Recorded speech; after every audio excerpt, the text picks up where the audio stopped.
ஸ்ரீமத் பாகவதம் 82ஆம் பகுதி. சர்மிஷ்டை மன்னன் யயாதியின் மேல் அளவு கடந்த மையல் கொண்டாள். மனதிற்குள்ளே வைத்து மருகினாள். மன்னன் யயாதி மனைவி தேவயானியுடன் இன்பமாக காலம் கழித்தான். அவர்களுக்கு குழந்தைகள் பிறந்து வளர்ந்தன. சர்மிஷ்டை இதை கண்டு மனம் புழுங்கினாள். தனக்கும் குழந்தைகள் வேண்டுமென்று ஏங்கினாள்.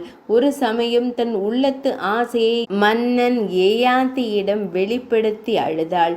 யயாதி மன்னன் அவள் மேல் இரக்கம் கொண்டான்.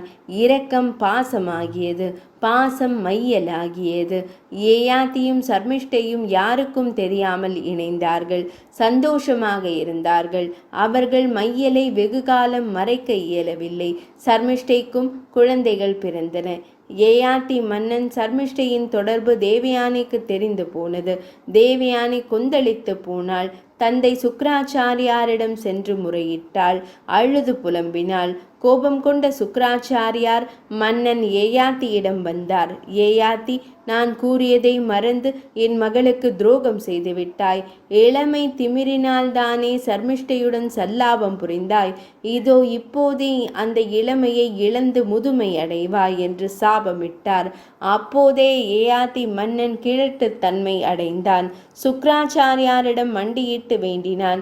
ரிஷியே, உங்கள் மகள் மேல் எனக்கு இன்னமும் ஆசை குறையவில்லை. நாங்கள் இன்னும் இல்லற சுகத்தில் பூரண திருப்தி அடையவில்லை.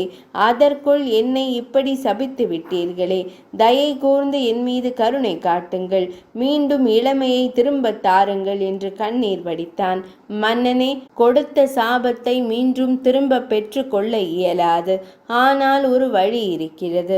உனது முதுமையை எந்த இளைஞனாவது சந்தோஷத்துடன் பெற்றுக்கொண்டால் அவனுடைய இளமையை நீ அடையலாம் என்று கூறிவிட்டு போனார் சுக்ராச்சாரியார்.